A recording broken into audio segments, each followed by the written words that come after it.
Alors, ça y est, a priori le live est lancé. Je vous souhaite à tous bonsoir. Voilà, la bienvenue sur ce live. Je vais attendre un petit peu que certaines personnes se connectent. Donc c'est le live psycho qui commence. Donc normalement il est 20 h, donc c'était vraiment annoncé pour 20 h. Dites-moi déjà si vous m'entendez bien. Et si vous me voyez bien aussi, normalement c'est la même luminosité que la dernière fois, donc ça devrait aller. Bon, salut aux trois qui viennent d'arriver. Dites-moi si vous m'entendez bien, pour vraiment vérifier qu'il n'y a pas de problème de son. Alors, attendez, de l'autre côté, je vais en profiter le temps que tout le monde arrive pour faire comme la dernière fois, c'est-à-dire avoir accès à vos commentaires. Alors... voyons. Alors, je vois qu'il y a des gens qui commencent à se connecter. Ok, dites-moi si vous m'entendez bien, les gens qui viennent de se connecter. Ah, il y en a qui me disent ça y est, oui. Ok, merci, merci Léana. Je sais pas si ça se dit comme ça ou si ça se dit Lina, je ne sais pas. Ok, donc ce soir on va faire un live donc un live psycho. C'est le 3e qu'on fait sur ce groupe et je suis vraiment ravie déjà de tous les retours positifs qu'on a eu par rapport au dernier. Donc je me présente, je suis Marie-Émilie Vriendour, donc je suis la psychologue qui a été recrutée par le Crous dans le dispositif psycho pour pouvoir proposer des rendez-vous psy, donc 5 rendez-vous psy pour les étudiants qui en ont besoin. Bonsoir Gabriel. Et bien évidemment, je vous propose ces lives-là parce que d'habitude, je me déplace en cité U 2 fois par semaine. Et là, avec le confinement, je vous accueille chez moi. Donc, il y aura peut-être du bruit de chez moi. Donc, ok. Gabriel m'entend. Super. Merci beaucoup de me confirmer. Non, alors, Léana. Ok. Comme ça, je le prononce bien. Ça peut servir. Ok, donc ce soir, on va vraiment parler de communication interpersonnelle parce que c'est vraiment hyper important dans le quotidien, dans votre vie. Vous allez avoir plein de situations où vous allez devoir communiquer avec des gens. Donc là, moi, je communique avec vous, vous communiquez avec moi via vos messages. Et souvent, la communication, c'est quand même un des vecteurs de difficultés psychiques que je peux avoir en cabinet, notamment parce que certaines personnes me disent qu'ils n'arrivent pas à communiquer de manière agréable ou confortable avec les gens de leur entourage, leurs parents, leurs amis ou les relations de couple aussi. Il peut y avoir des problématiques de communication. Et du coup, ça m'a semblé intéressant de le proposer d'entrée de jeu au public étudiant parce que ça va vous donner vraiment des outils très très pratiques pour pouvoir mieux communiquer avec les gens qui vous entourent. Donc pas de yoga du coup ce soir. Ah, je ne sais pas si c'était le yoga qui était prévu. Normalement c'était bien la conférence psycho. Voilà, moi je suis en conférence psycho sur le groupe le mercredi soir et jeudi soir. Voilà Jonas, donc comme ça tu le sais, mais si tu veux faire du yoga en même temps, écoute, encore une fois, personne ne te regarde, donc personne ne t'en voudra pour ça, fais-toi du bien. Donc, comme je vous le disais, on va parler vraiment de communication ce soir. Alors, je ne sais pas si vous avez déjà des questions par rapport à ça, si ça vous interpelle cette problématique de communication, si pour vous communiquer avec les autres c'est facile, difficile, quelles sont les difficultés que vous pouvez rencontrer. N'hésitez pas à le mettre dans les commentaires et à réagir et à interagir entre vous, bien évidemment de manière bienveillante. Hein. Je fais ma psy, mais à un moment donné, c'est un peu la base. Donc dans les précédents lives, j'ai eu aucun problème de bienveillance entre les étudiants, donc c'était plutôt appréciable.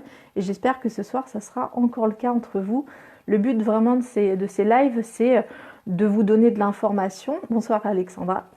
De vous donner de l'information, mais aussi que vous puissiez échanger avec moi, mais aussi entre vous, autour des thématiques qu'on aborde. Donc c'est pas vraiment des conférences, mais c'est plutôt voilà, des petits espaces d'échange entre nous qui vous sont proposés.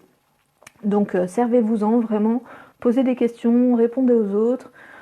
Si vous avez des exemples à donner par rapport aux exercices que je vais proposer ou aux thématiques que je vais aborder, n'hésitez pas. Pendant toute l'intervention, je regarderai sans arrêt sur ma petite fiche. Alors c'est pas que je décroche et que vous ne m'intéressez pas, c'est vraiment que je regarde sur ma fiche pour pouvoir suivre une trame. Alors, c'est juste un calembour, comme disent certains. Ok. Donc, pour ceux qui viennent d'arriver, donc là je vois que ça commence timidement à arriver, donc pas de souci, hein, prenez votre temps. De toute façon, il y aura le replay qu'on va mettre en ligne tout de suite après. Donc vous pourrez toujours regarder si vous avez manqué quelques minutes. Mais on va vraiment parler donc communication, relations interpersonnelles, et je vais vous apporter un outil principalement qui va être très intéressant pour vous, qui est l'outil de la communication non violente. Donc déjà, est-ce que certains ont déjà entendu parler de la CNV, communication non violente? N'hésitez pas à mettre ça dans les commentaires si vous connaissez la communication non violente. Alors oui, non. Communication non violente, ça vous parle?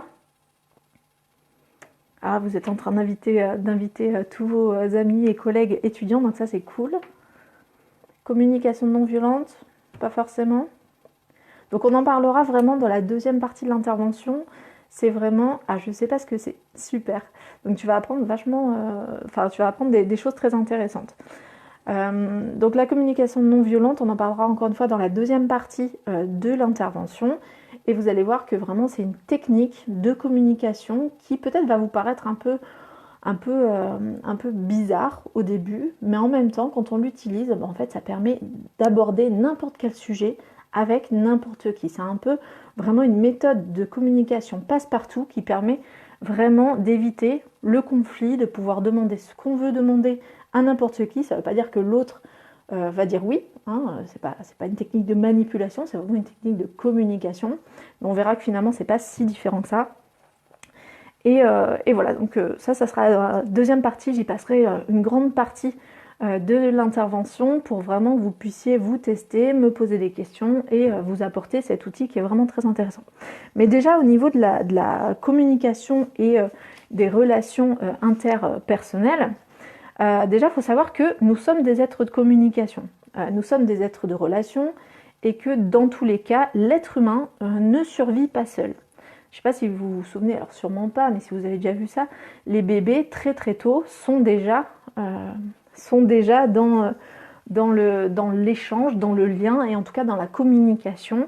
Très très tôt, c'est vraiment le premier mode de survie. En fait, c'est vraiment lié à la survie, c'est-à-dire que si un bébé ne communique pas, et ben en fait, il a beaucoup plus de risques de mourir parce que concrètement, il a besoin de communiquer et les êtres humains qui s'occupent de lui sont vraiment en besoin.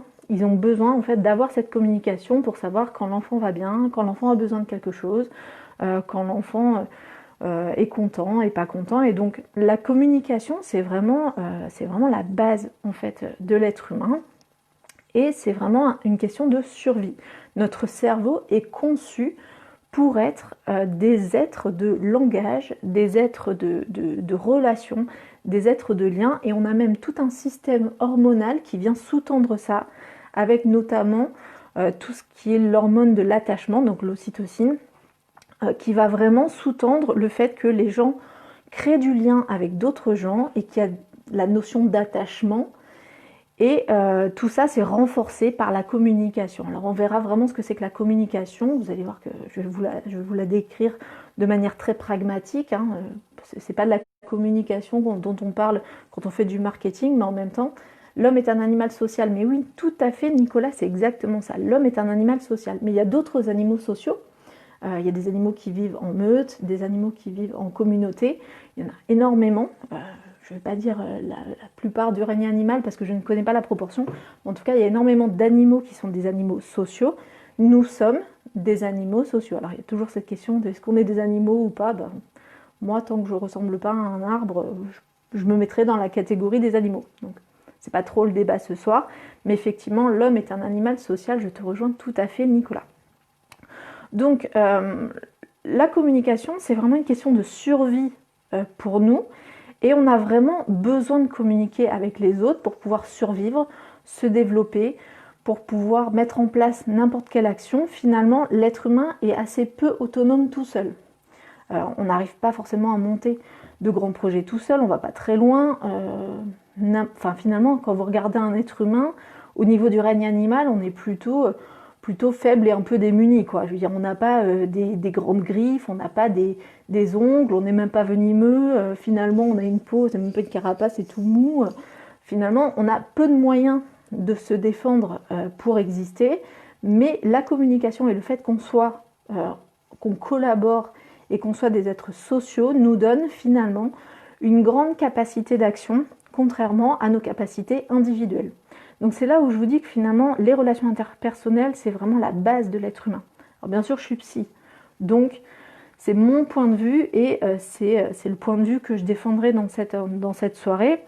Et on pourrait parler bien évidemment des gens qui sont très indépendants, mais même des gens indépendants finalement ne survivent pas seuls. Ils s'appuient toujours sur d'autres personnes, ils sont en interaction dans tous les cas. Donc, faut vraiment que vous ayez cette notion-là que ça se passe au niveau du cerveau, de la chimie du cerveau et de la chimie corporelle avec tout le système hormonal. Je ne vais pas vous faire un cours de neurosciences, mais il y a vraiment énormément d'études qui sont menées en neurosciences. Et désolée, je lis les commentaires en même temps, hein, c'est comme d'habitude, je ne suis pas très à l'aise avec ce système-là, mais n'hésitez pas, j'essaierai toujours de regarder un peu les commentaires. Donc voilà, il faut vraiment avoir une notion de, voilà, c'est pas une lubie, c'est vraiment, ça se passe au niveau chimique, hormonal, neuronal. Voilà, nous sommes des êtres de langage, des êtres de communication et des êtres sociaux. Donc maintenant, est-ce que vous avez, alors je sais pas s'il y en a certains qui sont étudiants en psycho, dans les étudiants, je vois qu'il y a 24 personnes là, est-ce qu'il y a des étudiants en psycho parmi vous? Non, pas forcément. Peut-être, bon. Il n'y a pas de problème. On va parler maintenant de ce que c'est que la communication. Alors, la communication, il y a plein de théories sur la communication, mais on va dire que globalement, il y a une phrase que j'aime bien, qui va soutenir le propos de ce soir, c'est vraiment qu'on ne peut pas ne pas communiquer. Donc ça, c'est vraiment de l'école de Palo Alto. Mais bon, peu importe, hein, toutes les références que je vous donne, si ça vous intéresse, notez-le. Si ça vous intéresse pas de souci, hein, c'est pas vraiment le plus important ce soir, mais en tout cas, on ne peut pas ne pas communiquer. C'est-à-dire que quoi qu'on fasse ou quoi qu'on ne fasse pas, on communique quelque chose. Tout a du sens au niveau communicationnel. Par exemple, c'est ce qui fait que des fois, vous envoyez un texto, la personne ne vous répond pas, et vous en interprétez quelque chose. Ça peut ne pas répondre est une forme de communication. On verra que c'est pas si simple que ça. Mais on peut avoir ce genre de choses. Quoi que vous fassiez, quoi que vous disiez, quoi que vous ne fassiez pas, finalement, vous traduisez quelque chose de ce qui se passe à l'intérieur de vous, de ce que vous pensez, de vos intentions. Donc, en fait, vous êtes sans arrêt en train de communiquer. Même les gens qui disent « oui, moi je ne sais pas communiquer, je ne sais pas faire », tout ça, en fait, vous communiquez, que vous le vouliez ou non, vous communiquez tout le temps. Et ce qui est intéressant, c'est qu'il y a plusieurs niveaux de communication. Alors j'imagine que vous les connaissez déjà ou que vous en avez déjà entendu parler. Il y a la communication verbale, donc c'est ce que je dis, avec les mots, avec les phrases, avec le champ lexical. Voilà, c'est la communication verbale. La communication paraverbale, donc c'est comment sont amenés les mots, comment est amené le verbal. Donc avec notamment toute la prosodie, l'intonation. Donc la prosodie, c'est la mélodie de la parole. Toute la communication, voilà, l'intonation, l'accent, c'est vrai qu'on est dans une région qui a un accent, et ça communique de quelque chose. Et puis il y a le non-verbal, et il est très très très important, ce non-verbal. Le non-verbal, ça peut être tout ce qui est comportemental, notamment les gestes, notamment le regard, notamment la respiration. Ça peut être aussi ce qui n'est a priori pas forcément intentionnel ou pas forcément relié à ce qu'on est en train de dire, mais ça peut être par exemple le fait d'être habillé d'une certaine manière, ou après il y a tous les éléments de contexte aussi, alors qui sont pas dans le non-verbal, mais qui sont aussi importants. C'est-à-dire que le contexte dans lequel vous allez avoir une parole va avoir une importance sur la compréhension pour l'autre de cette parole. Donc je ne sais pas si ça vous parle tout ça. N'hésitez pas à me le dire et à poser des questions. même si j'ai l'impression qu'il y a un petit décalage entre ce que je dis et les commentaires que je vois. Donc n'hésitez pas, hein, je vais essayer de régler ça en utilisant mon ordinateur en même temps. Mais voilà, donc déjà, ayez conscience que vraiment... Bonsoir David.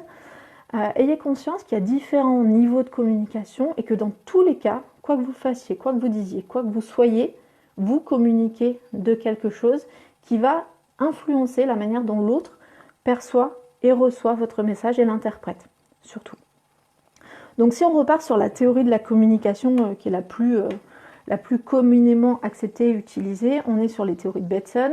Donc encore une fois, école de Palo Alto, enfin bref, je ne vous fais pas un topo théorique ce soir, c'est pas trop l'objet, mais le principe c'est de dire qu'il y a un émetteur, un récepteur, donc une personne qui veut dire un truc, une personne qui veut écouter un truc, en tout cas qui va recevoir le message, et puis il y a un canal de communication pour pouvoir transmettre ce message, et puis du coup il y a le message. Donc il y a différents niveaux, j'aurais dû vous faire le petit schéma, mais vous pouvez le trouver sur internet, hein, si vous tapez sur Google théorie de la communication, schéma, voilà, vous allez tomber probablement sur cette théorie-là de Bateson. Donc, ce qui est intéressant dans cette théorie-là, c'est qu'on voit vraiment que ça se passe à différents endroits. Il y a différents espaces dans la communication et que finalement, la communication va dépendre de ces différentes instances. Ça va dépendre de l'émetteur, du message, du canal et du récepteur. Là où la théorie a été aussi agrémentée par la suite, c'est la notion de feedback. C'est-à-dire que la communication, c'est jamais dans un sens. C'est toujours dans les deux sens. C'est-à-dire que si vous envoyez encore une fois un message, un SMS ou quoi, et ben une fois que le message est arrivé au récepteur, le récepteur devient lui-même émetteur et il va vous répondre d'une manière formelle ou informelle, par exemple par une réaction. Si par exemple je vous raconte une blague et vous vous mettez à rire, et bien du coup, le fait que vous riez est un message qui m'est envoyé en feedback, c'est-à-dire en retour. Ça vous parle pour l'instant? Alors désolé, hein, je place un peu quelques bases théoriques, ça permet aux différentes personnes d'arriver aussi, mais c'est pour savoir vraiment de quoi on parle. Puis ça peut toujours être utile de savoir ça. Voilà, on est vraiment sur de la culture générale pour le coup, un peu psy, mais sans plus. Voilà, donc déjà retenez ce truc-là de on ne peut pas ne pas communiquer et que la communication finalement elle se passe à différents endroits. Et souvent ce qui est oublié dans ce qu'on peut lire sur la communication, je suis un peu perdue mais j'arrive à suivre. Merci beaucoup Gabriel. Donc encore une fois avec le schéma ça aurait été beaucoup plus parlant, mais voilà, en gros c'est émetteur, celui qui émet le message, le canal de communication, et on en parlera, et le récepteur, et puis le feedback. J'essaie de vous le schématiser dans l'espace. Le principe, ça va être vraiment... donc, ce que je vous disais, justement, c'est que ce qu'on oublie souvent, c'est que donc ça se passe à différents endroits, et que on ne peut pas tout mettre la communication, la responsabilité de la communication sur celui qui émet le message.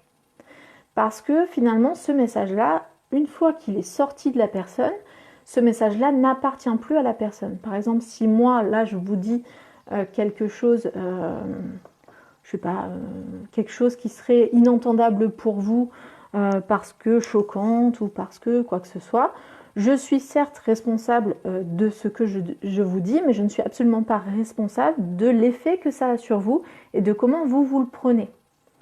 Vous voyez, est-ce que c'est clair sur ça? On est vraiment sur la notion de... c'est quelque chose qu'on lit de plus en plus, notamment par rapport aux communications, YouTube, Facebook, on communique de plus en plus de manière publique. Et c'est important de dire, vous avez une responsabilité. Vous avez une responsabilité en tant qu'émetteur du message, mais vous avez aussi une responsabilité en tant que récepteur du message. Il faut vraiment en être conscient. Et la dernière fois sur le dernier live, il y avait, alors je crois que c'était Kevin qui disait ça. il parlait, voilà, je suis plus sûre, mais je crois que c'était lui, il parlait de responsabilité des émotions des gens. Il disait, mais oui, il faudrait responsabiliser les gens sur leurs émotions. Je crois que c'était un truc un peu comme ça. Et ben c'est pareil en fait, c'est la même idée, c'est-à-dire que en tant que personne qui entendez un message, votre réaction à vous, elle vous appartient. Par exemple, si je dis quelque chose de choquant à quelqu'un, ce que je dis m'appartient, mais sa réaction lui appartient. Et c'est très très important de prendre ça en considération. Et en plus de ça, la manière dont il va réagir, donc sa réaction par rapport à mon message, lui appartient aussi. Et c'est important, pourquoi je vous dis ça aujourd'hui, notamment dans ce contexte-là, ce contexte de coronavirus, ce contexte un peu de crise, c'est que oui, bien sûr, l'influence des messages qu'on reçoit, forcément, on est tous un peu dans un flow où il y a énormément de communication sur ça, il y a énormément d'émotions, il y a énormément de choses qui peuvent être choquantes ou au contraire instructives. Et les gens sont responsables de ce qu'ils émettent et de ce qu'ils mettent sur Internet et de ce qu'ils publient dans les articles et tout ça. Ils sont responsables de ça, mais nous sommes responsables de notre manière de réagir. Et ça, c'est très important. On ne peut pas être juste en mode victime de ce qui se passe, victime de l'information qu'on est en train de recevoir. Nous sommes responsables de notre réaction. C'est-à-dire que si par exemple une information me rend triste, en fait c'est l'information qui me rend triste, mais c'est moi qui me rend triste par rapport à mon mode de fonctionnement, par rapport à comment moi je suis en général par rapport à une information. Il faut que je prenne ma responsabilité, c'est-à-dire que je ne peux pas accabler l'autre pour ma tristesse. Ma tristesse, elle m'appartient. Donc on fera un live sur les émotions. Je m'endors. Oh zut, Kevin quand même. Donc, encore une fois, dans la communication, il y a énormément de responsabilités. Responsabilité d'émettre le message, responsabilité aussi de le recevoir. Donc, le fait que tu t'endormes, par exemple, Kevin, en fait, je pourrais être responsable de ça parce que je suis responsable de ce que je dis, mais tu es aussi responsable dans le sens où c'est ton corps et c'est toi qui gères ton corps.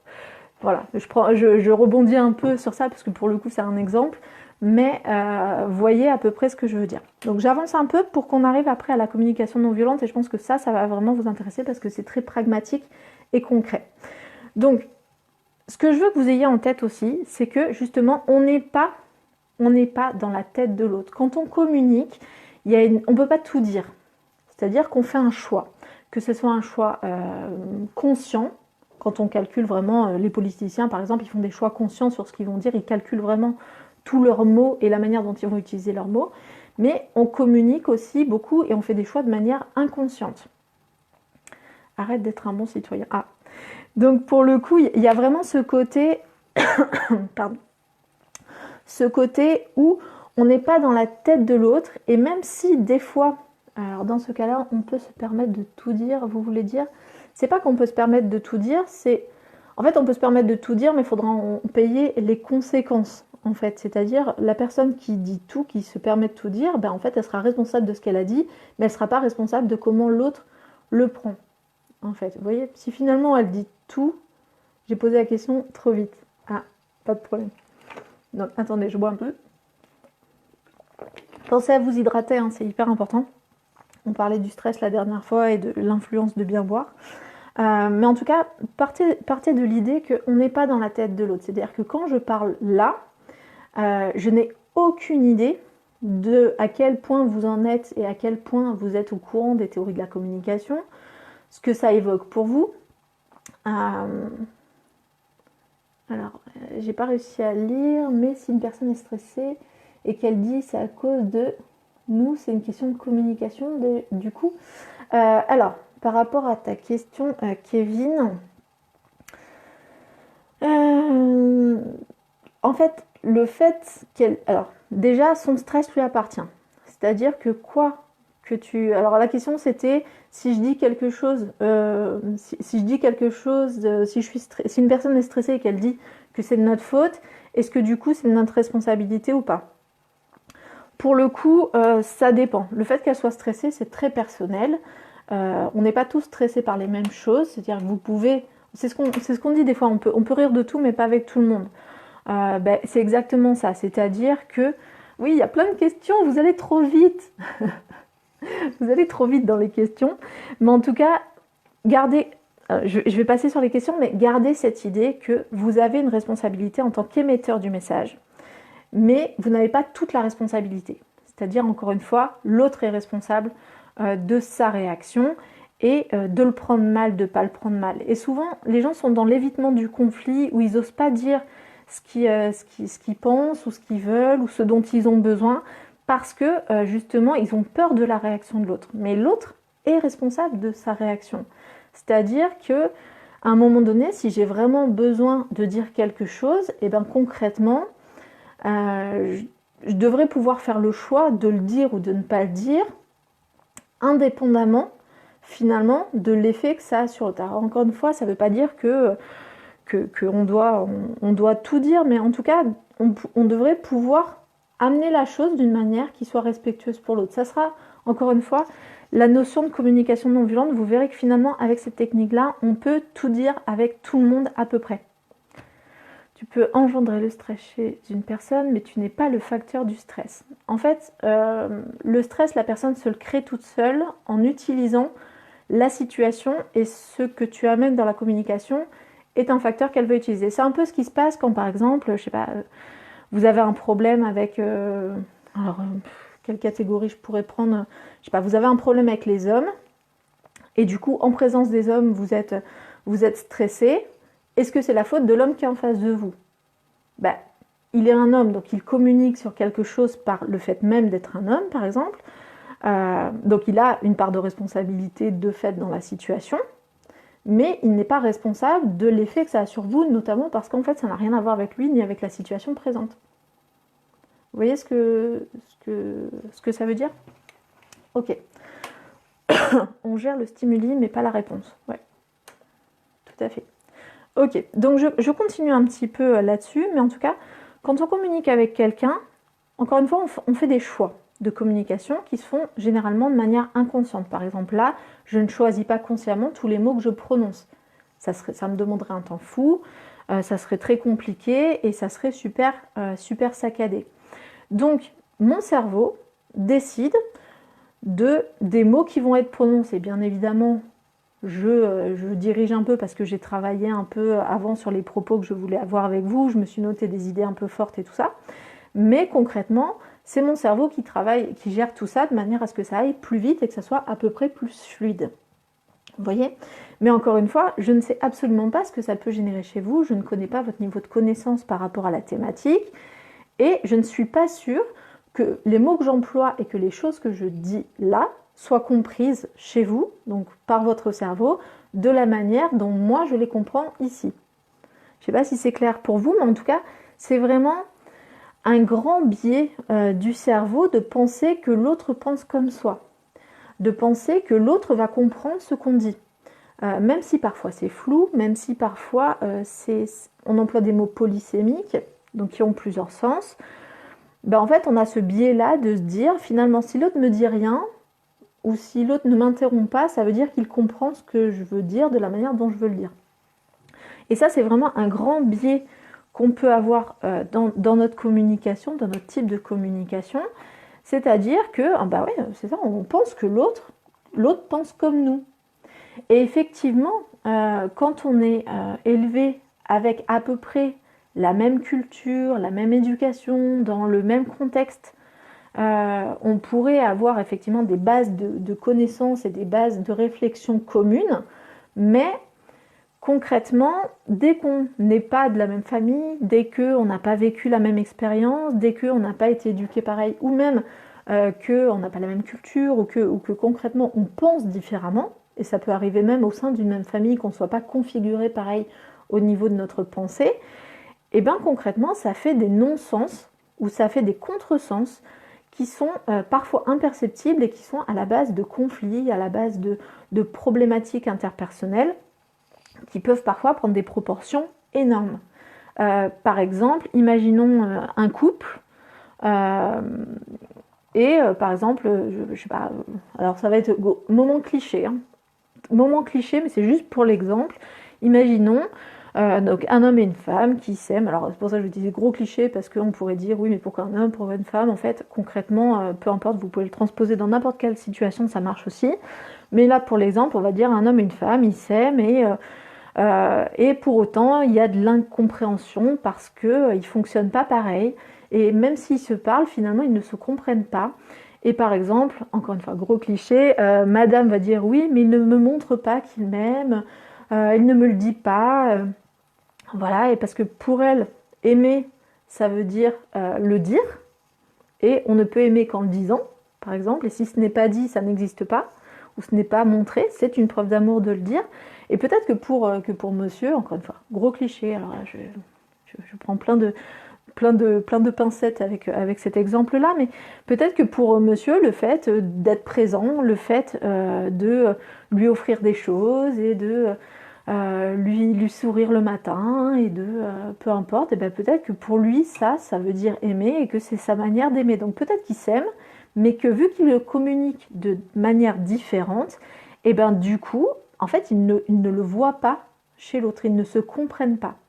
Et ça arrive très souvent en fait que des gens utilisent les mêmes mots, la même langue, et que pour autant, ils parlent de choses totalement différentes.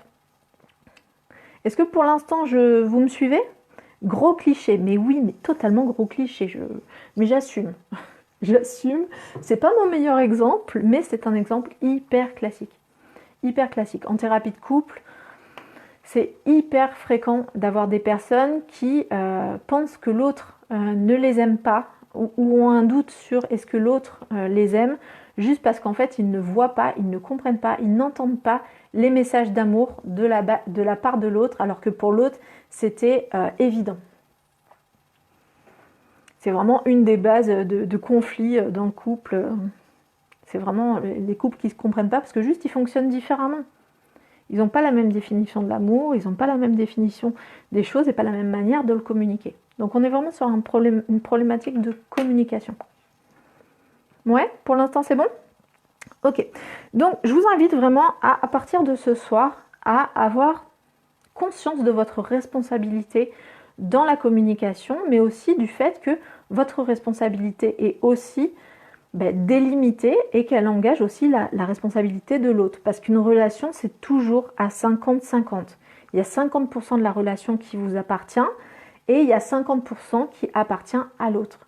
C'est vraiment, voilà, quand on fait des études un peu de psychologie ou de PNL ou peu importe, on a vraiment cette notion de la relation, c'est une troisième entité. Il y a une personne, une autre personne, et la relation, c'est entre les deux. C'est ni l'un ni l'autre. Je suis au taquet. Super, Kevin. Donc vraiment, la relation, c'est une autre entité. Elle existe à part entière. Et on est d'ailleurs différent quand on est seul ou quand on est dans la relation. La relation nous modifie. La relation nous influence. La relation nous transforme quelque part. Vous n'êtes pas pareil quand vous parlez avec vos parents ou quand vous parlez avec vos amis ou quand vous parlez avec votre copain ou peu importe. Vous êtes différent. La relation vous modifie, vous influence, transforme votre manière d'être, transforme la personne que vous êtes, même s'il y a une base commune quand même, on vous reconnaît quand même. Mais il y a des fois, vous voyez une personne dans un contexte et dans un autre, vous avez l'impression que c'est une autre personne. Elle est vraiment totalement différente. La relation est une alchimie. T'es vraiment à fond, hein, Kevin. Cool. Merci de participer comme ça. Chacun apporte son 100% de soi et on forme le 200%, troisième entité. Got it. Ok. Ouais, pour moi, il y a vraiment trois entités en fait. Le groupe n'est pas la somme des parties. C'est ce qu'on dit souvent en psycho. C'est-à-dire que l'influence de l'un et de l'autre va être modifiée dans le couple ou dans la relation ou dans le groupe. Parce que là, on va parler de relations interpersonnelles, donc on parlera surtout des relations d'une personne à une autre personne, mais bien évidemment, quand c'est dans un groupe, ça marche aussi. Donc, ouais, les relations amicales aussi. C'est très fréquent qu'on ne se comprenne pas avec des amis, même si on a plein de points communs avec eux et même si on les aime très fort, plein de fois où on ne va pas se comprendre. Donc, là où je m'en suis rendu compte vraiment, c'est parce que donc, j'ai une vie j'ai une vie donc Vriendour, donc j'ai la moitié de ma vie qui est au Sénégal aussi, et pour autant on utilise la même langue, donc on parle français la plupart du temps quand on communique. Donc on utilise les mêmes mots, la même langue, et pour autant on l'utilise d'une manière tellement différente qu'il y a plein de fois où on ne se comprend pas. Par exemple, sur des trucs très bêtes, hein. Par exemple, quand il me donne le rendez-vous le soir, et ben pour moi le soir c'est après 18h ou 19h. Au Sénégal en tout cas, le soir ça peut être l'après-midi. Et il y a plein de moments comme ça où on a beau utiliser les mêmes mots, on n'est pas vraiment toujours sûr que l'autre le perçoit et l'utilise de la même manière que nous, on l'utilise et on le perçoit.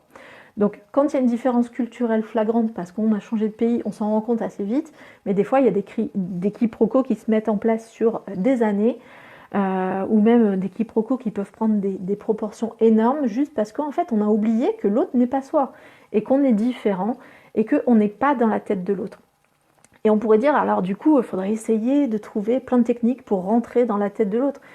Mais c'est en fait beaucoup plus simple déjà de partir du principe qu'on n'est pas dans la tête de l'autre et que le plus simple, parfois, c'est juste de demander et d'être attentif aussi aux réactions, le fameux feedback dont je vous parlais tout à l'heure, et puis s'autoriser aussi un droit à l'erreur parce qu'on a le droit de se tromper et l'autre a le droit de se tromper aussi.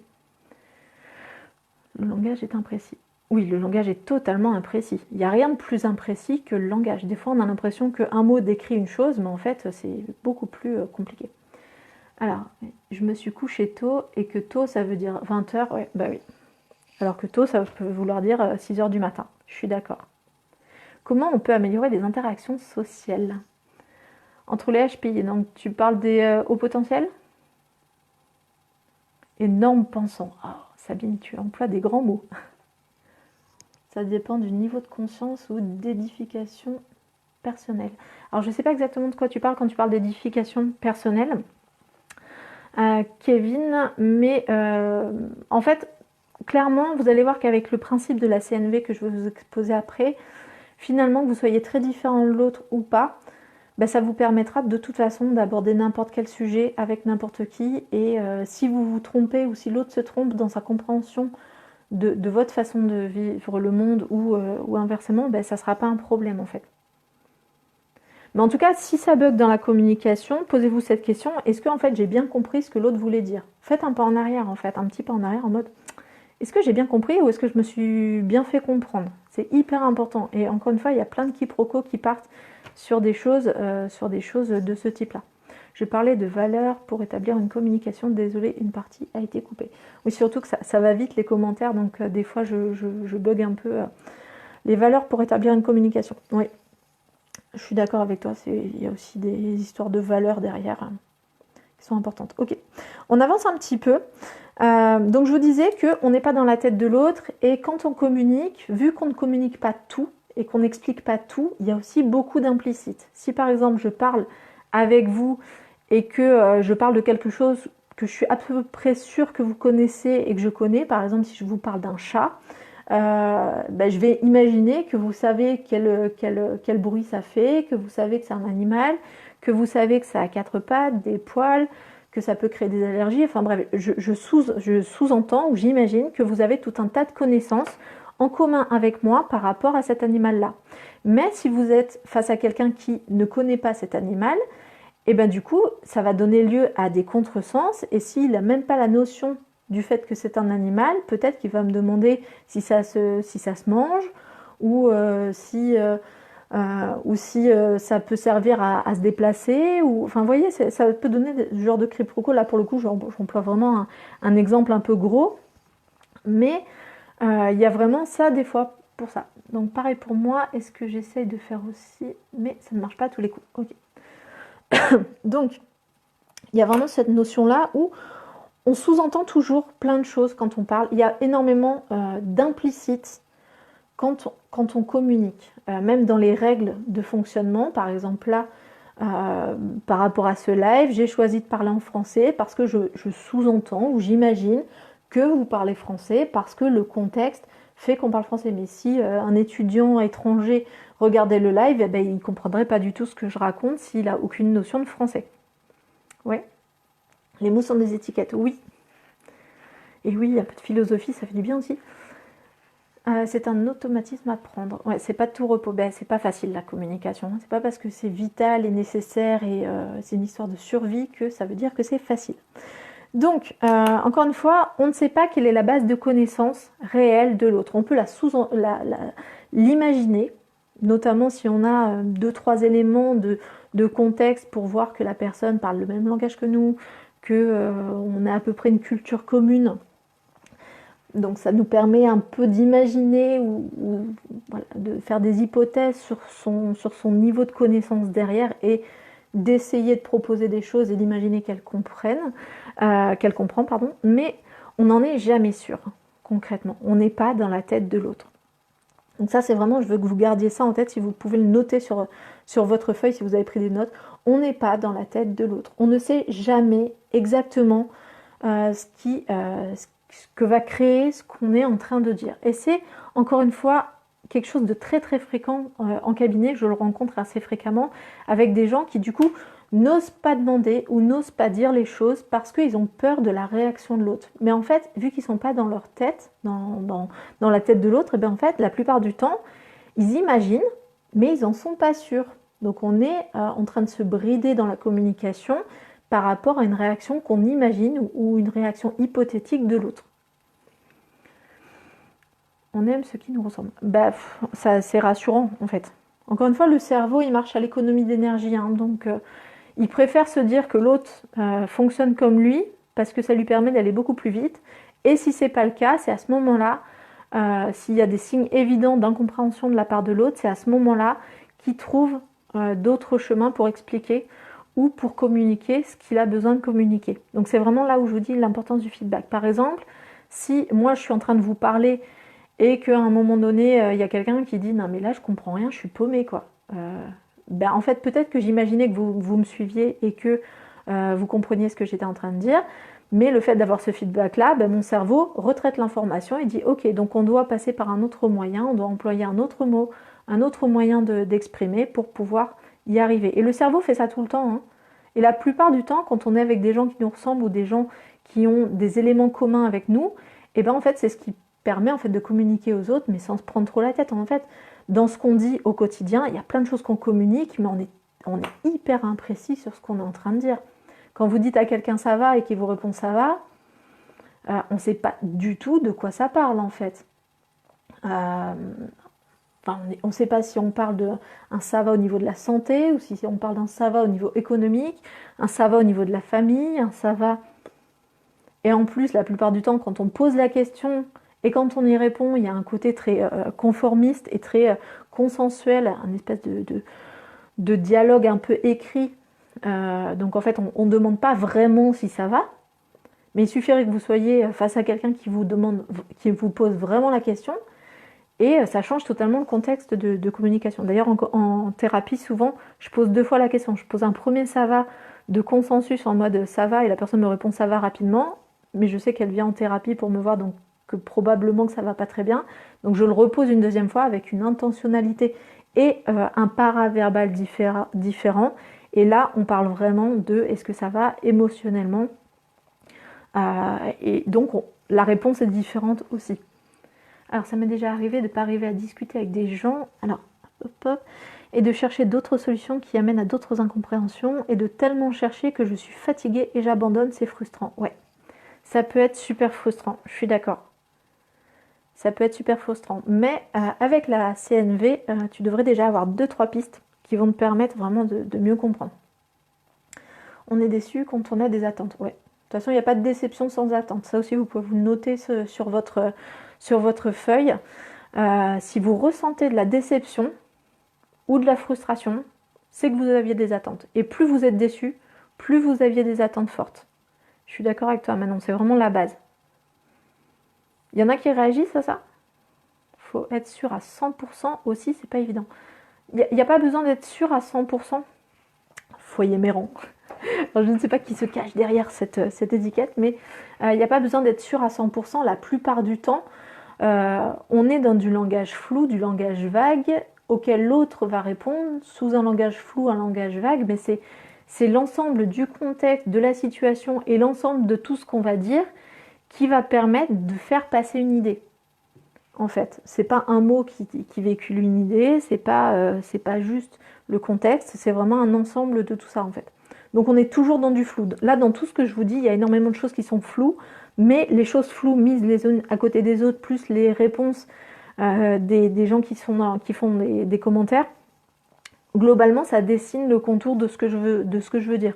Mais probablement que tout ce que je vais dire sera quand même différent de ce que j'avais en tête ou de ce que j'avais prévu de vous dire, et ça sera différent de ce que chacun va interpréter de ce que je vais dire. Mais c'est moi. Mais oui, Foyer Méran, on se connaît. J'aurais dû aller en psycho, c'est trop intéressant. Mais oui, la psycho, c'est trop intéressant. Bon, après, les débouchés, tout ça, on en parlera peut-être dans un autre live si vous voulez, mais oui, la psycho, c'est hyper intéressant. Enfin, moi, j'adore. Je suis convaincue, hein. Sinon je serais pas là. Je vous en parlerai pas comme ça. Ah mais oui, c'est Tiffany, ok.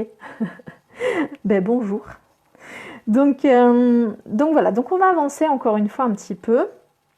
Et on va reparler en fait, j'en avais déjà parlé la dernière fois, mais de comment votre pensée est configurée. Encore une fois, on n'est pas tous configurés pareil, notre pensée est modelée selon certaines modalités, vous voyez.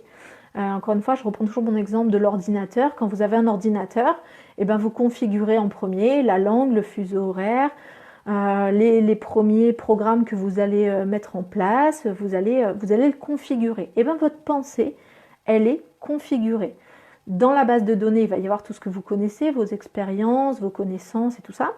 Et puis, vous allez avoir des modèles de traitement de l'information, encore une fois, qui vont être un peu comme la langue, le fuseau horaire et tout ça. Ça va être exactement pareil. Chez l'être humain et dans la pensée humaine, ces modèles-là, on les a décrits dans la PNL, je ne sais pas si vous parle encore une fois, la programmation neurolinguistique. Et en fait, on a décrit un certain nombre de modalités de pensée. J'en ai évoqué déjà quelques-unes la dernière fois, je ne sais pas si vous vous souvenez, il y avait positif, négatif, il y avait les personnes qui sont centrées sur le présent, le passé, l'avenir. Donc ça, c'est des modèles de pensée, c'est des modalités de pensée. Il faut vous dire qu'en fait, selon si vous êtes très proche en termes de configuration d'une personne ou selon si vous êtes très éloigné, eh bien, en fait, vous allez vous comprendre plus facilement ou pas. Par exemple, moi, je suis quelqu'un de plutôt auditive.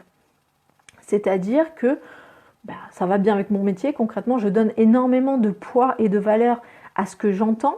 Je suis très sensible au son. Je suis sensible à la prosodie, donc la mélodie dans la parole, à certaines musiques. Voilà, je suis très auditive, mais il y a des personnes qui sont par exemple très visuelles. C'est-à-dire qui vont faire très attention, je sais pas, alors gros cliché, hein, à leur look, la déco. Il va falloir que ça soit noté noir sur blanc, ils vont faire des schémas pour intégrer l'information. Voilà, donc eux, ils sont plutôt visuels. Je vous la fais courte et je vous la fais super rapide.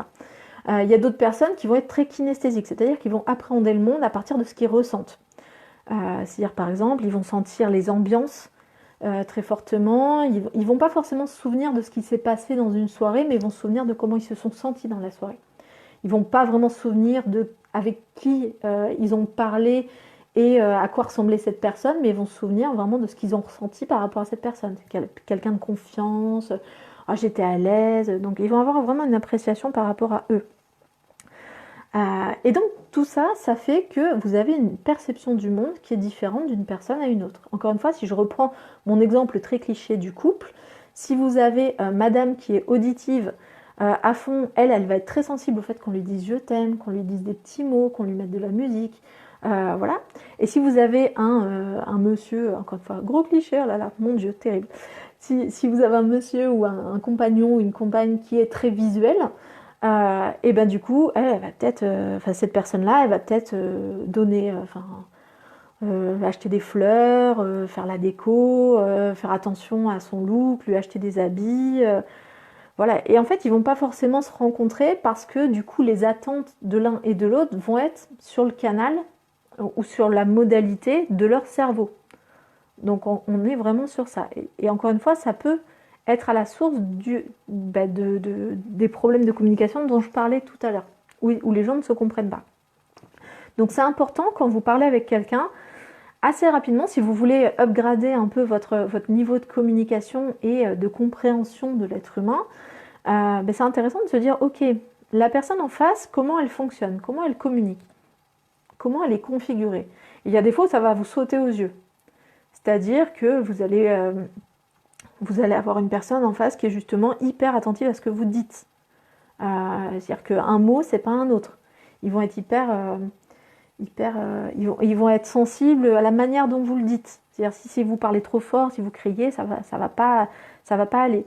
Et il y a d'autres personnes qui vont clairement, ça va être vraiment, ils vont communiquer, ils vont écrire des petits mots, enfin voilà. Donc c'est intéressant déjà de se dire, si je veux communiquer avec la personne, peut-être que ça peut aider de communiquer dans son langage à elle ou dans sa modalité à elle. Si je vois que dans une modalité ou dans ma façon de communiquer d'habitude, ça ne marche pas, j'arrive pas à faire passer mon idée, le fait de le faire passer dans son canal à elle ou dans sa modalité à elle, de le traduire quelque part, eh ben ça peut donner du sens. Encore une fois, en thérapie, ça je l'utilise très très très régulièrement pour réussir justement à faire passer une idée ou à créer un élément de compréhension du monde. C'est super agréable, quelqu'un qui écoute attentivement. Ouais, effectivement, c'est agréable, quelqu'un qui écoute attentivement. Après, c'est pas la seule manière d'écouter et on peut écouter sans être auditif, mais oui, il y a beaucoup de psys, par exemple, qui sont auditifs, clairement. Parce que, justement, ils sont sensibles à ce qui est dit, à la manière dont c'est dit, à ce que ça sous-entend. Et ça fait partie du métier. Il y a pas mal d'ingénieurs qui sont visuels, par exemple, parce qu'ils ont cette capacité à visualiser le produit fini, à être très précis sur les traits. Voilà, quand ils font des traits, j'ai un mari ingénieur, donc du coup, il est très visuel et je suis très auditive. Et du coup, lui, je vois que vraiment, il faut que ça soit carré, il faut que ça soit bien aligné. Bon, moi, si c'est pas aligné, c'est pas très grave, ça me choque pas. Je l'écoute de manière ni auditive ni visuelle. Ok. Donc, on continue. Donc, ça peut être un élément de compréhension. Je pense que je vous ferai un speech à un moment donné sur une autre soirée sur justement les différentes modalités pour que vous arriviez à identifier les vôtres. Dites-moi si ça vous intéresse que je fasse ça sur une autre soirée. Vraiment de vous les décrire. Hop, hop, hop. Alors, je te bloque. Ok. Ça se fight. Gentiment, j'imagine. Donc, ok, bon, vous me direz en tout cas si ça vous intéresse que je vous fasse une soirée pour réussir à déterminer comment vous fonctionnez et comment faire le lien entre différents modes de fonctionnement. Ça pourrait être intéressant, mais on en vient gentiment à cette notion de communication non violente, puisque je vois qu'on est quasiment tous présents. Donc, la communication non violente, c'est une manière de communiquer qui a été inventée par Marshall Rosenberg. Alors je vous donne le nom, notez-le, ne le notez pas, faites un peu comme vous voulez. Ce serait grave cool. Bon, super. Donc Marshall Rosenberg, concrètement, il a inventé cette technique-là. Il était vraiment, encore une fois, dans la suite de l'école de Palo Alto, tout ça. Enfin, bref, s'il y a des étudiants en psycho, ça doit vous parler. Si c'est pas...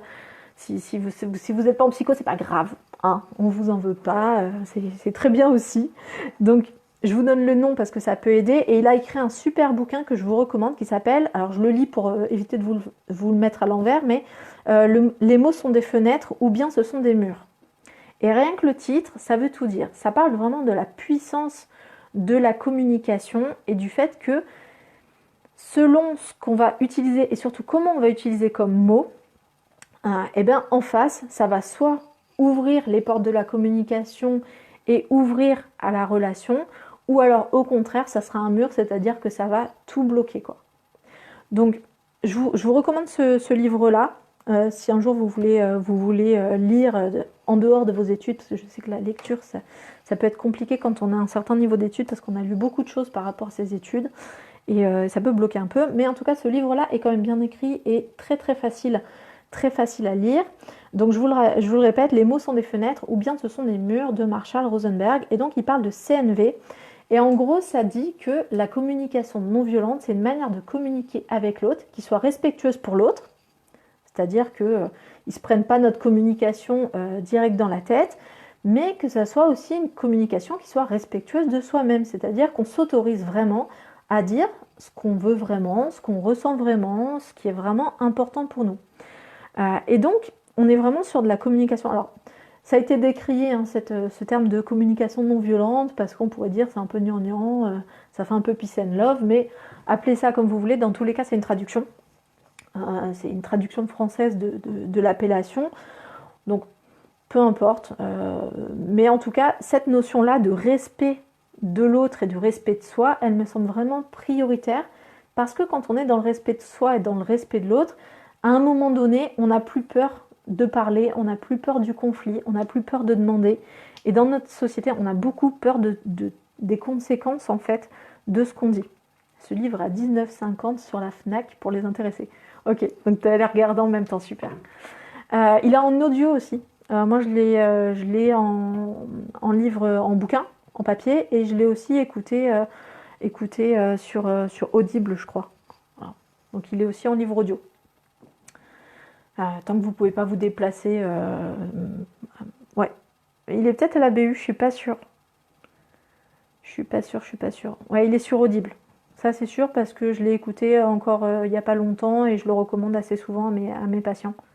Donc, parce qu'il est très didactique, en fait, il explique très très bien ce dont on parle. Donc, si vous avez de quoi noter, je vous invite à noter justement la technique de communication. Et là, on va vraiment tout cibler là-dessus maintenant.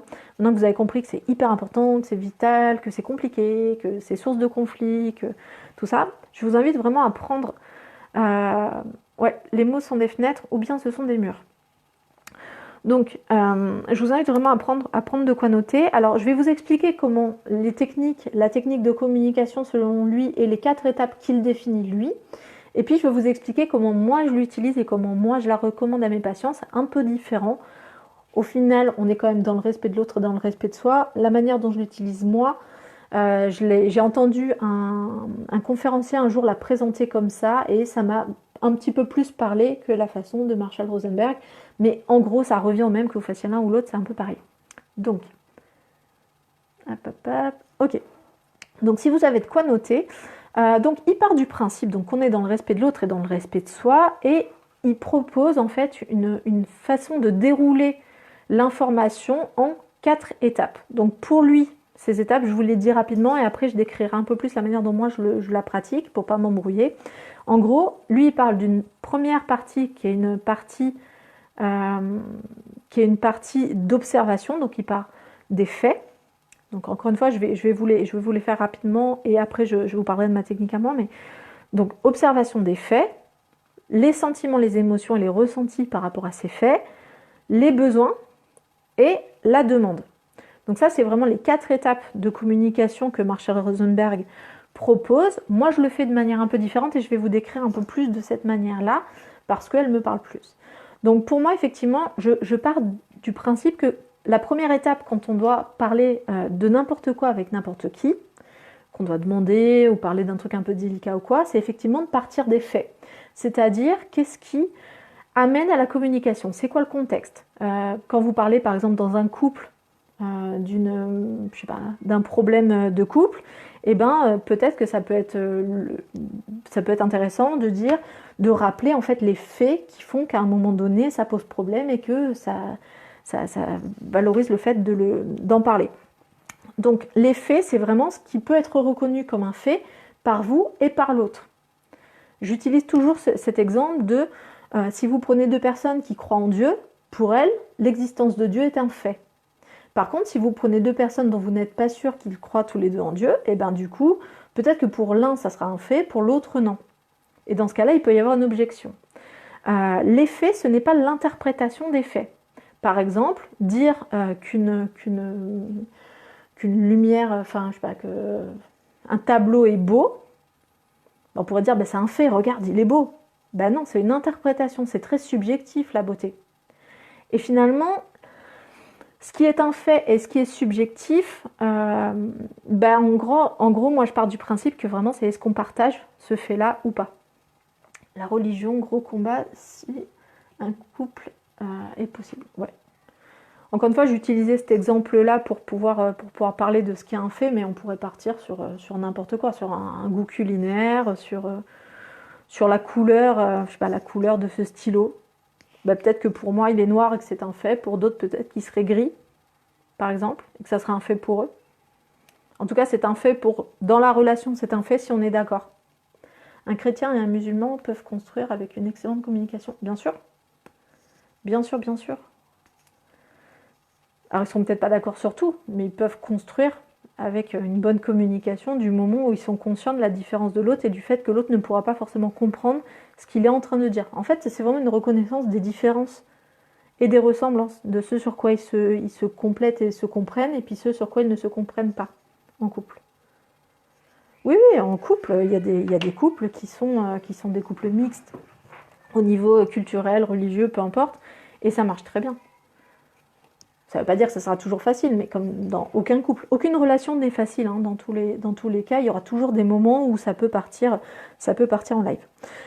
Donc, je continue. Donc, pour moi, les faits, ce ne sont pas l'interprétation des faits. Pour aider mes patients à imaginer ça, je leur fais imaginer, alors moi j'utilise une séance d'hypnose pour ça, ou un petit exercice d'hypnose pour ça, mais en gros, je leur fais imaginer qu'ils ont genre une cour de justice à l'intérieur d'eux, et qu'ils ont un avocat qui défend leur version, et qu'il y a un avocat de la partie adverse qui va défendre la version de la partie adverse.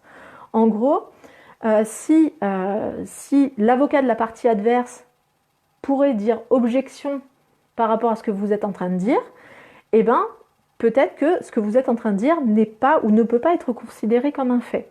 Par exemple, les objections qu'on voit généralement, c'est objection, oui dire, objection, la personne n'était pas là, objection, c'est pas du tout la version de mon client, objection, vous voyez, ou alors c'est pas précis, ou enfin voilà. Donc imaginez à chaque fois quand vous êtes dans l'exposé des faits qu'il y a l'avocat de la partie adverse qui va objecter si vous n'êtes pas précis, si c'est pas un fait pour l'autre, si c'est pas prouvé.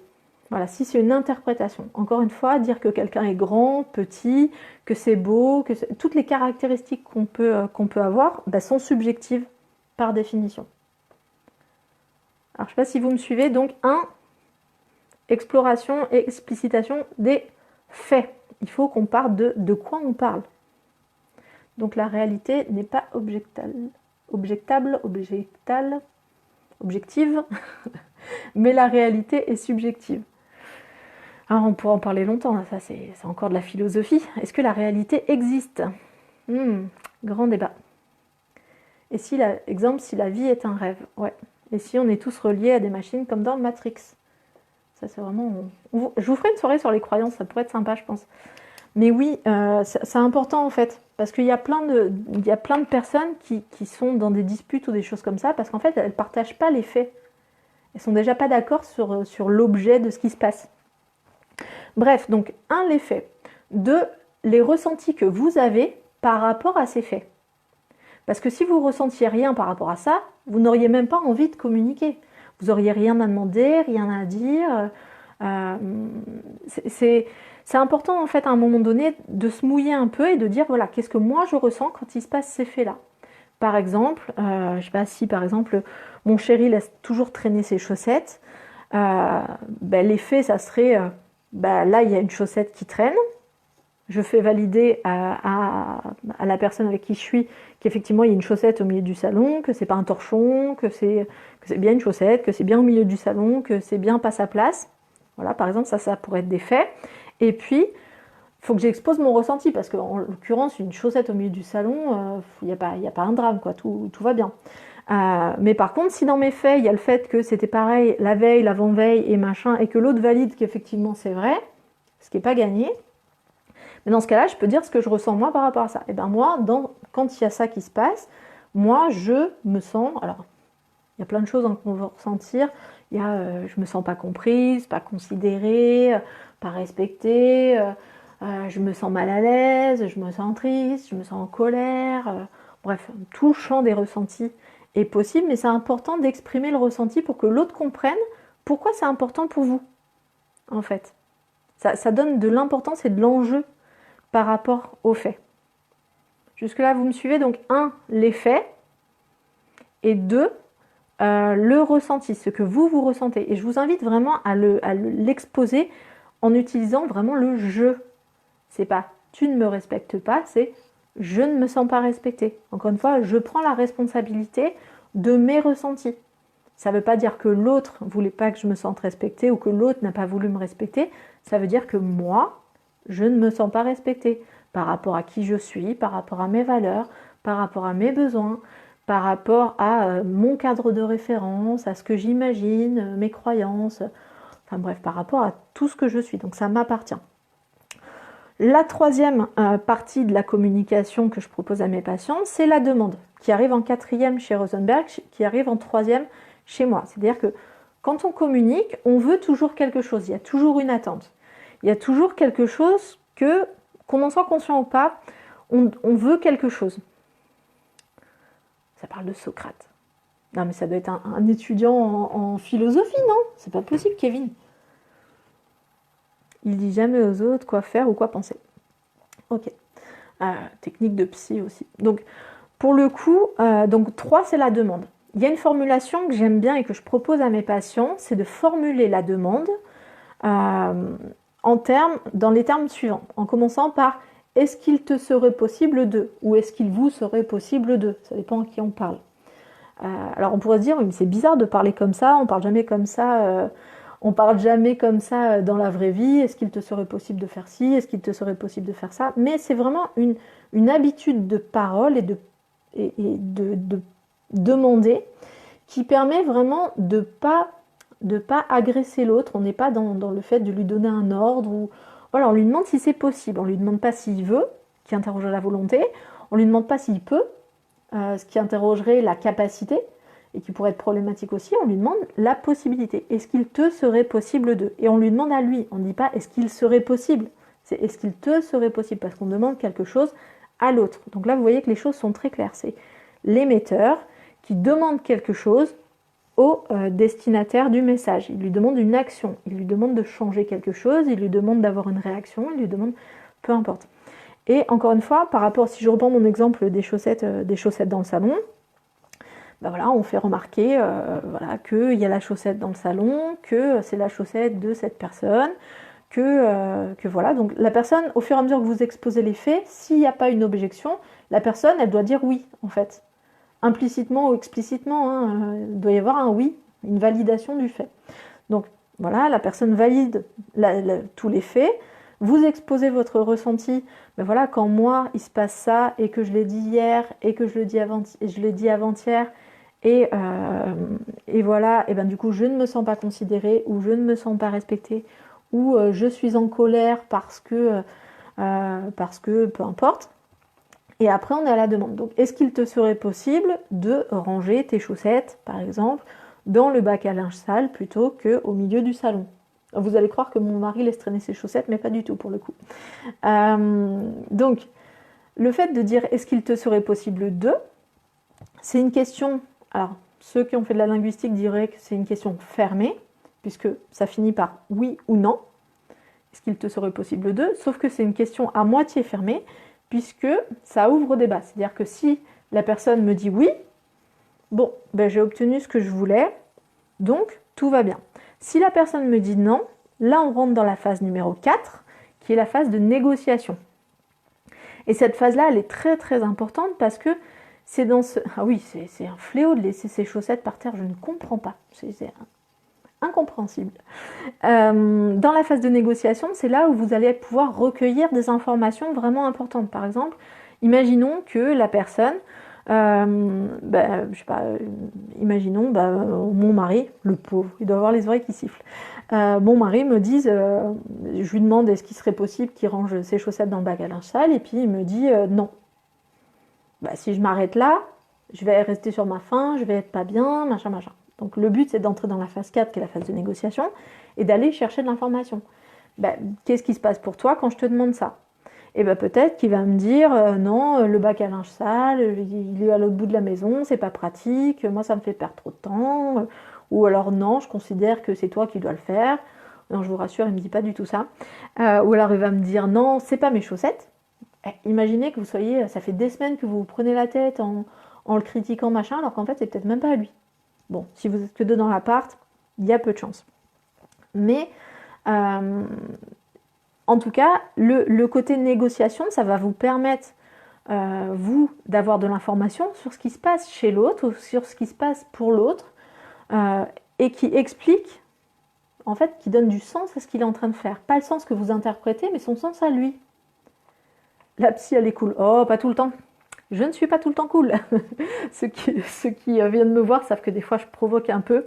Alors moi, c'est Marie-Émilie, pour la question de Kevin. Donc le principe, c'est vraiment d'être dans ces différentes étapes. Et si vous vous connaissez un petit peu, vous devez vous repérer comme étant des experts de l'une ou d'une autre étape. Par exemple, dans les gens, il y a des experts des faits. Ils sont capables de vous sortir les dates, les lieux, ce que vous avez dit exactement, quel jour, quelle heure, comment vous étiez habillé. Voilà, ils vous sortent les vieux dossiers, mais ils sont vraiment très très factuels. Mais par contre, ils ne seront pas forcément des pros du ressenti. C'est-à-dire qu'ils vont vous dire plein de faits, et s'ils s'arrêtent là, vous serez là, et vous ne serez pas plus avancé. Il y a des personnes qui sont... c'est pas dans le sens de ma vie de ramasser des chaussettes. Ah, et oui. Donc, il y a des personnes qui sont des pros du ressenti. Coup classique, gros cliché encore une fois, c'est la copine qui vient vous voir et elle est hyper mal. Elle vous raconte à quel point elle est mal, que son mec est nul, que c'est vraiment un gars pourri, que vraiment elle se sent trop triste, elle est dégoûtée, machin, mais vous savez pas ce qui s'est passé exactement, donc vous n'avez pas accès aux faits, et en plus elle vous demande rien. C'est-à-dire qu'elle est là, elle déverse son ressenti, mais vu qu'elle vous demande rien, vous savez pas quoi faire de ça. C'est-à-dire qu'elle vous a pas demandé d'agir, ni de ne pas agir, elle vous a pas demandé vraiment, enfin il n'y a pas de cadre en fait, et donc vous êtes juste là en train de vous prendre tout le ressenti de cette personne, mais en fait vous ne savez pas quoi faire. Donc il y a des gens qui sont comme ça, des pros du ressenti, ils vont vous balancer de l'émotion parce que ça prend beaucoup de place dans leur vie, donc ils sortent ça, des fois ils se sentent mieux, mais vous ne savez pas quoi faire forcément de ça parce qu'ils vous ont rien demandé vraiment explicitement. Le problème des personnes qui sont que dans le ressenti, c'est que des fois, si peu que vous soyez en mode sauveur ou en mode un peu proactif, vous allez peut-être chercher des solutions pour eux, et peut-être que vous allez même leur proposer exactement ce qu'il leur faut, mais vu qu'ils ne vous l'ont pas demandé, et ben en fait, ils peuvent rejeter votre solution. Par exemple, si, encore une fois, la copine, elle vient, elle vous dit que son gars est un gars pourri, que vraiment, elle se sent trop mal, elle est triste, machin, et que vous êtes un peu interventionniste, et ben peut-être que vous allez aller vous disputer avec le gars, lui faire la morale, machin, sauf que vous n'avez pas de fait, donc en fait, à un moment donné, il va vous dire que vous ne savez pas de quoi vous parlez, et il aurait un peu raison quelque part. Et surtout, votre copine, qui vous a rien demandé, peut revenir vers vous en vous disant « Quoi, t'es allé parler à mon mec, mais je te l'avais pas demandé, c'est bon, je peux plus te parler. » Enfin, vous voyez ce genre de situation, j'imagine que vous avez tous et toutes vécu ce genre de situation, soit parce que vous l'avez fait, c'est un peu plus dur à identifier, mais ça arrive aussi, soit parce que vous avez quelqu'un qui vous a fait ça et finalement qui est venu vous reprocher d'être intervenu alors qu'en fait, il vous avait rien demandé. Donc, vous voyez que ça peut avoir des limites. Il y a des gens qui sont, phase 3, des pros de la demande, c'est-à-dire qu'ils sont toujours en train de vous demander quelque chose. C'est ce qu'on appelle les gratteurs. Je ne sais pas si vous avez des gens comme ça dans votre entourage, mais c'est des gens qui vont toujours vous demander quelque chose. Vous vous déplacez, ils vont vous demander de l'eau, ils vont vous demander du pain, ils vont vous demander un service, ils vont vous demander de les aider, ils vont vous demander ceci, cela. Mais concrètement, oui, tu peux envoyer effectivement ce live à tes copines. Mais en fait, ils vont vous demander plein de choses, mais vous ne savez pas vraiment quel est le contexte de ça et en quoi c'est important pour eux. Vous sentez bien qu'il y a un truc important pour eux dans le fait de vous demander tout le temps quelque chose, mais vous ne savez pas vraiment de quoi il s'agit. C'est aussi le cas, par exemple, d'être dans la demande comme ça, des patrons un peu autoritaires, c'est-à-dire qu'ils vont vous demander de mettre le dossier rouge sur la pile de gauche, et puis ils vont être dans des demandes très pratico-pratiques, sauf que vous n'avez pas accès aux faits ni aux ressentis, donc en fait vous ne savez pas pourquoi vous mettez le dossier rouge sur la pile de gauche, ça n'a pas de sens pour vous. Alors ça a du sens pour l'autre, mais vu qu'il ne vous le dit pas, du coup vous vous allez faire ça, mais vous savez pas trop pourquoi vous le faites, donc vous allez peut-être vous démotiver, ou à un moment donné, ça n'aura plus de sens pour vous, donc ça va être compliqué. Et puis, peut-être que vu que vous ne savez pas en quoi c'est important pour l'autre, ben peut-être qu'à un moment donné, il va vous le dire de manière un peu énervée, mais vu que vous ne savez pas pourquoi c'est important, vous n'allez pas forcément comprendre la demande en fait. Alors que si la personne vous dit, voilà, en fait, il faut mettre le dossier rouge sur la pile de gauche parce que la dernière fois on l'a mis sur la pile de droite et je me suis fait disputer par le grand patron, et moi dans ces cas-là, je suis vraiment pas très à l'aise de me disputer, surtout quand il s'agit de quelque chose que vous avez fait. J'ai vraiment envie, enfin j'aime que les gens se sentent bien et tout ça, donc vraiment mettez-le sur la pile de gauche, comme ça, pas de problème. Ben là, vous avez du sens à votre action. Donc vous voyez que les gens qui sont que dans la demande, mais pour lesquels vous avez ni fait ni ressenti, et bien peut-être qu'il faudra les interroger sur les faits et les ressentis pour savoir vraiment de quoi il s'agit en fait. Et donc il y a des gens aussi qui sont des pros de la négociation, phase 4. Les pros de la négociation, c'est ceux qui, quel que soit le contexte, ça va toujours négocier. Je sais pas, ça va être le cas classique, c'est un peu les enfants ou les ados, vous leur dites qu'ils doivent être rentrés à 20h, mais ils négocient pour 20h10, 20h15. Voilà. Vous voyez, les gens qui négocient tout le temps, vous savez, quoi que vous alliez leur demander, ça va négocier. Et même quand c'est eux qui demandent, ils renégocient quand même. Vous sentez qu'il y a un truc particulier par rapport à ça, mais encore une fois, vous ne savez pas en quoi c'est important pour eux de négocier. Il y en a marre des fragiles. Ça n'a rien à voir avec le fait d'être fragile.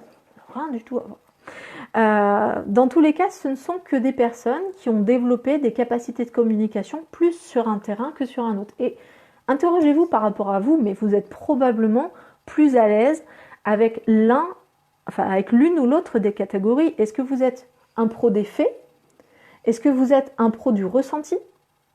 Est-ce que vous êtes un pro de la demande? C'est-à-dire que vous n'avez pas de problème à demander machin, mais des fois les gens ne comprennent pas vraiment pourquoi vous leur demandez. Ou est-ce que vous êtes un pro de la négociation? Encore une fois, tout ça, c'est modulé, ou c'est...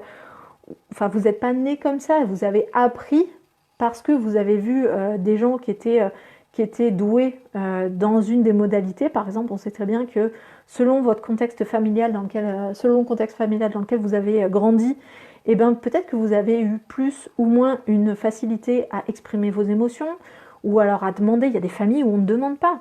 Demander, c'est pas bien.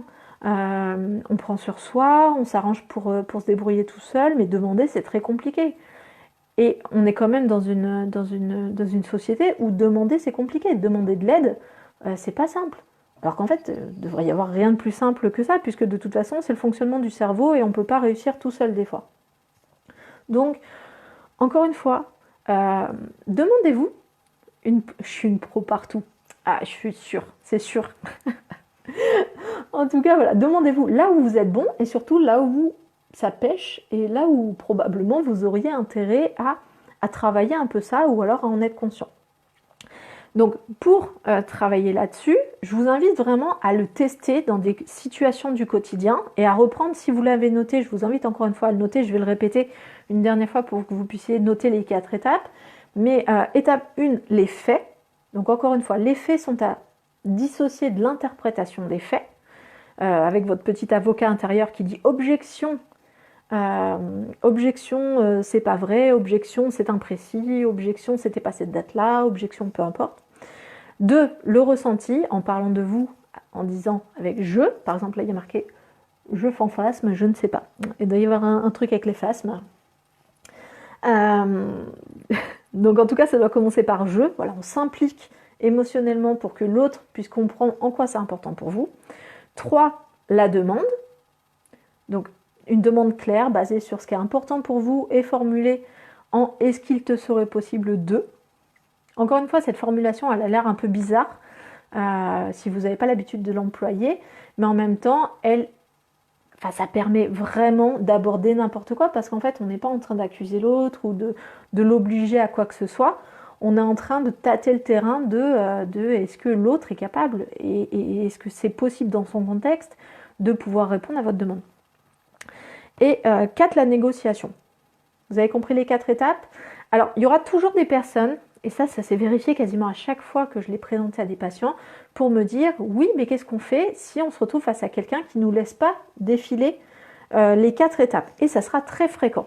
Par exemple, des gens qui n'arrêtent pas de vous couper la parole ou qui disent non quoi que vous disiez, eh ben, vous refaites une boucle de CNV dessus.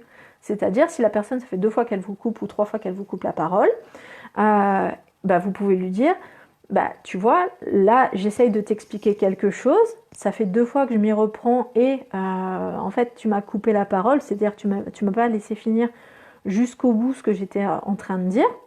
Si la personne vous coupe la parole à ce moment-là pour vous dire que c'est pas vrai, du coup, vous pourrez lui dire, par exemple, là, il y a encore une phrase que j'avais commencé que je n'ai pas pu finir parce que tu as pris la parole. Ce sera bien l'occasion de le montrer. Et ben en fait, quand on me coupe la parole comme ça, alors que j'ai vraiment quelque chose d'important à dire, et ben en fait, je me sens pas, encore une fois, considérée, je me sens pas à l'aise, je me sens énervée, je me sens agacée, déçue, enfin bref, trouvez ce que vous ressentez à ce moment-là. Et vous pouvez dire, est-ce qu'il serait possible juste de me laisser finir ma phrase avant de pouvoir interagir avec moi ou me dire ce que tu en penses?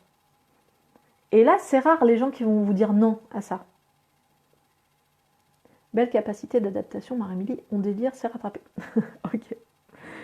Donc il y a vraiment cette capacité à utiliser dans tous les cas ce qui est en train de se passer et à pouvoir faire des boucles de CNV dessus. Qu'est-ce que vous allez obtenir avec ça? C'est qu'en fait, vous allez avoir en face quelqu'un que vous ne jugez pas, puisque vous ne l'accusez de rien, vous dites juste votre ressenti par rapport à des faits, par rapport à une configuration de faits. Et vous dites en plus que ça vous appartient. Et si quelqu'un vous dit non, par exemple, au ressenti, non, c'est pas vrai, je t'ai pas agressé, machin, je suis pas en train de dire que tu m'as agressé, je suis en train de te dire que je me suis sentie agressée. Ça ne veut pas dire que c'est ce que tu as voulu faire, ça veut juste dire que moi, j'ai ressenti ça, ça m'appartient. Les ressentis vous appartiennent. On parlait la semaine dernière, et je crois que c'était Kevin qui justement en avait parlé, de responsabilité, de responsabiliser ses émotions, en fait, de prendre la responsabilité de ses émotions. Et bien clairement, on est là-dedans. Prenez la responsabilité de vos émotions. Vous avez le droit de ressentir ce que vous ressentez. De toute façon, vous ne l'avez pas choisi, donc on ne peut pas vous accuser de ressentir quelque chose, mais prenez cette responsabilité-là. De dire vraiment, voilà, peu importe si c'est justifié, pas justifié, voilà ce que moi je ressens. Et en fait, ça va donner du sens à l'autre. Vous n'êtes pas en train de l'accuser de votre ressenti, vous prenez juste votre responsabilité, mais vous associez ces faits-là à la présence de faits liés à l'autre, mais ça aurait été quelqu'un d'autre qui aurait fait la même chose, vous seriez senti pareil. Donc vous n'êtes pas en train d'accuser personnellement l'autre, vous êtes juste en train de dire comment vous vous sentez par rapport à ça, et en train de dire aussi que vous le respectez là-dedans, mais que vous voulez trouver une solution. Donc on est vraiment dans de la communication non violente.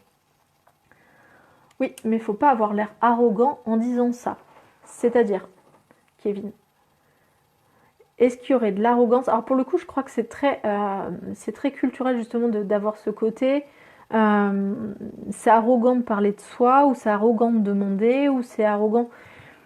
On est juste en train d'échanger avec une personne, de lui donner de l'information sur ce qui se passe pour vous. Encore une fois, il n'est pas dans votre tête et vous n'êtes pas dans la sienne, donc au moins vous êtes en train de clarifier ce qui vous appartient, c'est-à-dire ce qui se passe dans votre tête. Comment réagir quand la personne n'assume pas ce qu'elle ressent, tout en restant calme? Déjà, encore une fois, on n'est pas dans la tête de l'autre, donc on n'est pas sûr de ce qu'elle ressent, donc on n'est pas sûr qu'elle ne l'assume pas. Donc en fait, quand on est sur ce truc-là de l'autre, qu'on a l'impression que l'autre ressent quelque chose qu'elle n'assume pas, en fait, on peut très bien l'aborder avec la boucle de CNV en disant voilà, par exemple, je sais pas, je prends un exemple au pif, voilà, on s'est vu 3 fois, j'ai l'impression que le courant passait bien, mais je peux me tromper, voilà, en tout cas de mon côté ça passait bien, et là il se passe rien, et du coup, quand il se passe ça, moi je me sens mal parce que mon interprétation c'est que la personne n'assume pas, et donc je suis pas bien avec ça parce que ça me renvoie à... Ça demande, la CNV, ça demande aussi à être un peu en introspection sur soi, être très clair sur ses besoins, ce qui est important pour nous. Voilà, donc ça va vous permettre d'upgrader aussi, d'améliorer ce niveau-là. Et tout en restant calme, il y a le côté, est-ce qu'il serait possible qu'on parle de ce qu'on ressent l'un et l'autre actuellement, de savoir là où on en est. de pouvoir se décider. Harcèlement de rue. Ah oui, là j'étais plus dans une relation où les gens se connaissent un peu, ou qui commencent à flirter. Mais oui, non, c'est vrai que dans la rue, ça se pratique pas forcément de cette manière-là. Mais pour le coup, pour les personnes qui sont sujettes au harcèlement de rue, je leur apprends aussi à utiliser cette technique de la communication non violente. Pour le coup. Parce que ça peut permettre justement de mettre en place des faits. Alors je leur apprends aussi d'autres types de communication, hein. C'est assez fréquent, on travaille assez souvent là-dessus, notamment avec des étudiantes. Peu avec des étudiants, bizarrement, hein, mais plus avec des étudiantes. Mais oui, la communication non violente peut servir aussi dans ces cas-là. Me dis pas bonjour. Alors, me dis pas bonjour. Je comprends pas ce que tu veux dire. Pas dans la rue. Je comprends pas ce que tu veux dire, Kevin. Alors, peut-être que c'est en lien avec des choses avant. D'ailleurs, il y a des sujets sur les relations hommes-femmes qui sont super sensibles. Oui, oui, oui. C'est sûr. Alors, je ne sais pas exactement de quoi tu parles. Par exemple, là, c'est clairement, je suis dans le côté où je ne suis pas dans ta tête, Kevin, et du coup, je ne sais pas de quoi tu parles. De quel sujet, de... Je pense qu'il y avait des demandes, hein, sur justement la sexualité, les relations hommes-femmes ou les relations de séduction, hein, parce qu'encore une fois, on n'est pas forcément sur du homme-femme. Ok, c'est probablement une référence. Ouais, c'est pas grave. Bon, pour le coup, Kevin, si tu veux qu'on en parle peut-être par MP pour préparer peut-être une autre intervention, ça pourrait être pas mal. En tout cas, voilà. Pour moi, ce qui était intéressant ici, c'était de vous présenter la CNV. Et maintenant, je vais vous dire dans quel cas vous pouvez utiliser la CNV. Alors, la CNV, clairement, ça sert... si, ça devait être important puisque tu en as parlé, Kevin. C'est le principe, en fait. On ne communique pas si c'est pas important pour soi. C'est assez important pour qu'on puisse communiquer dessus. Donc, dans quel cas utiliser la CNV? Donc, on peut l'utiliser en communication quand on a quelque chose à dire et qu'on a peur que l'autre se rentre dans un conflit. Donc, quand on a peur du conflit, c'est une très bonne technique pour ne plus avoir peur du conflit, parce qu'avec une technique pareille, il ne peut pas y avoir de conflit parce que l'autre n'est pas accusé, on ne lui fait pas de reproches, il n'est pas jugé avec cette technique-là. Du coup, il ne met pas en place des mécanismes de défense qui pourraient amener de l'agressivité. Donc, pour les personnes qui ont peur du conflit, c'est une très bonne technique à apprendre à utiliser et à apprendre à utiliser aussi. Pour tout ce qui est éducation bienveillante avec les enfants, ça marche très bien aussi.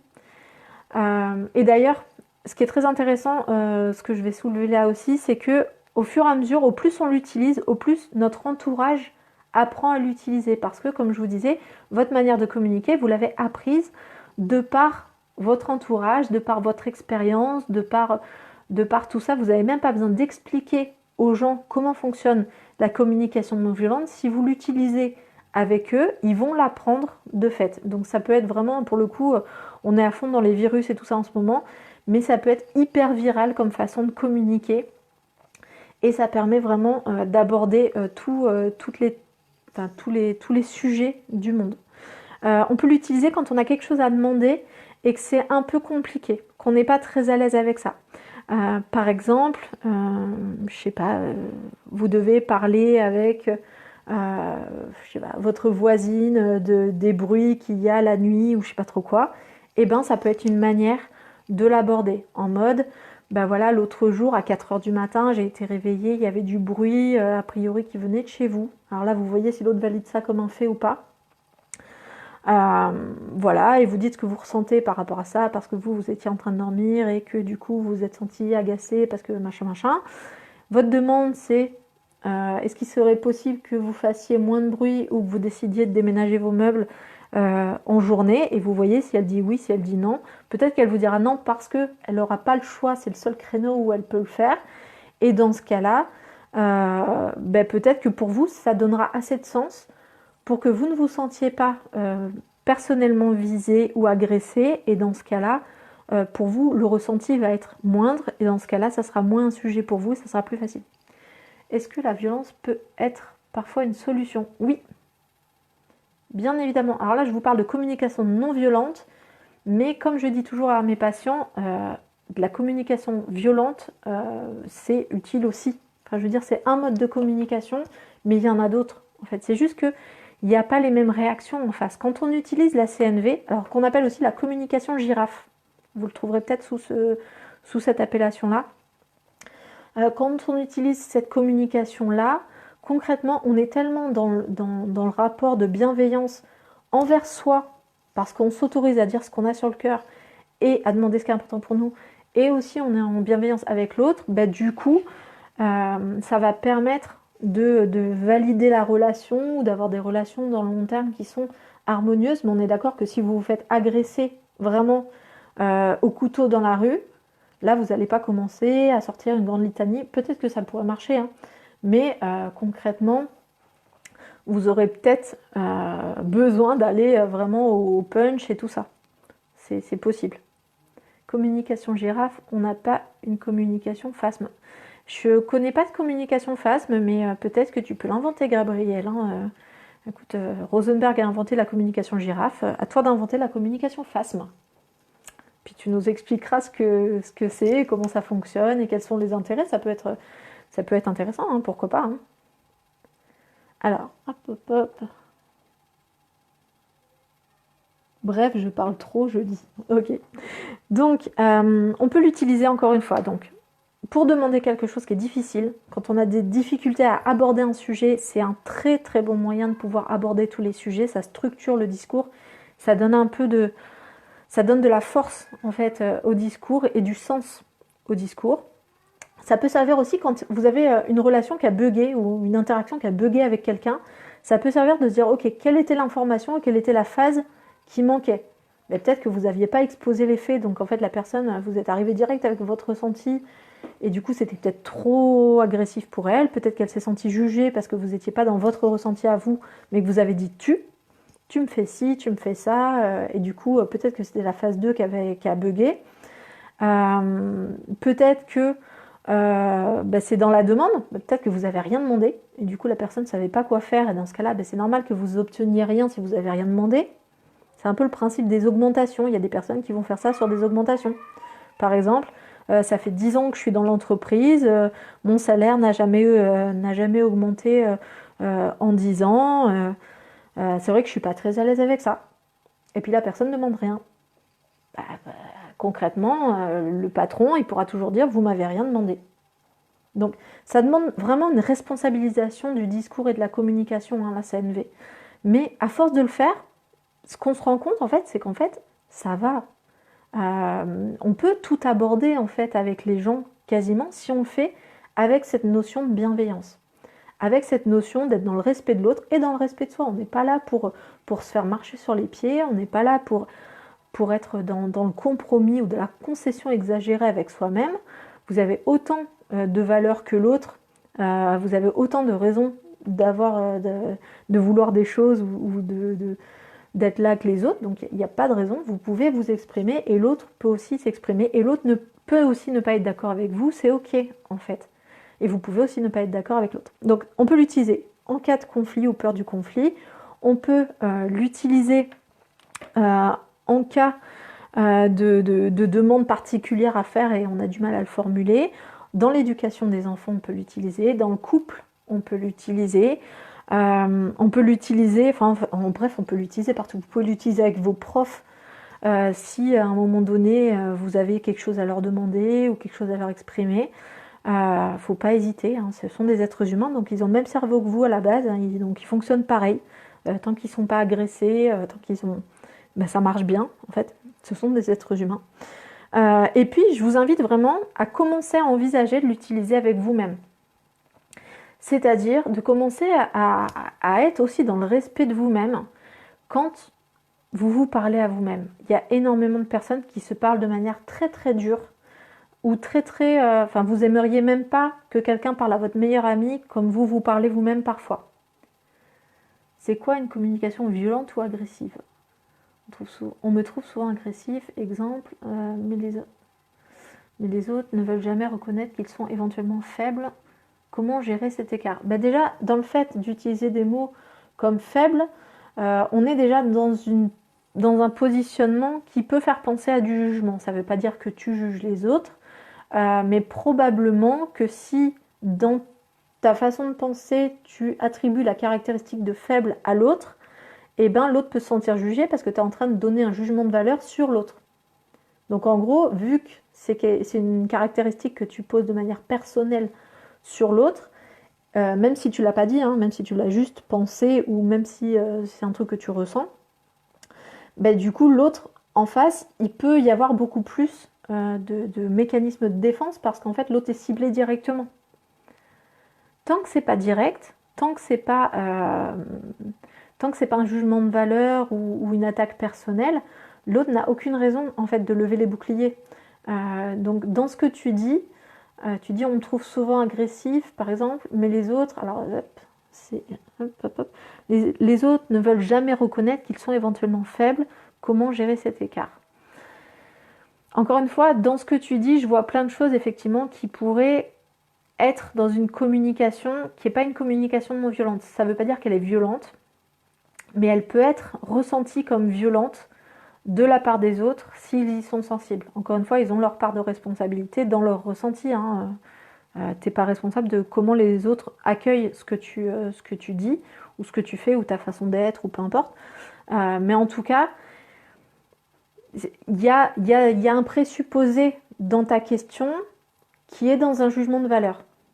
Quand tu dis les autres faibles, et quand tu parles d'écart, ça voudrait dire que, alors je schématise, on va pas faire de la psycho de comptoir, mais en gros, ça voudrait dire que les autres sont faibles, toi non, et en plus qu'ils ne reconnaissent pas, alors que toi oui. Donc finalement, l'écart, est-ce que c'est eux qui le font ou est-ce que c'est toi? Mais dans tous les cas, tu pars pas sur une communication non violente, parce qu'une communication non violente, ça serait sur un rapport d'égalité, c'est-à-dire que ils ont leurs défauts, t'as tes défauts, ils ont le droit de ne pas être d'accord avec toi, pareil. Voilà. Il y a à un moment donné, il y a des fragiles pour des conneries que la majorité fait pas et c'est chiant des fois. Ouais. Ok, mais pour le coup, on peut le penser comme ça et même le ressentir comme ça et c'est pas gênant.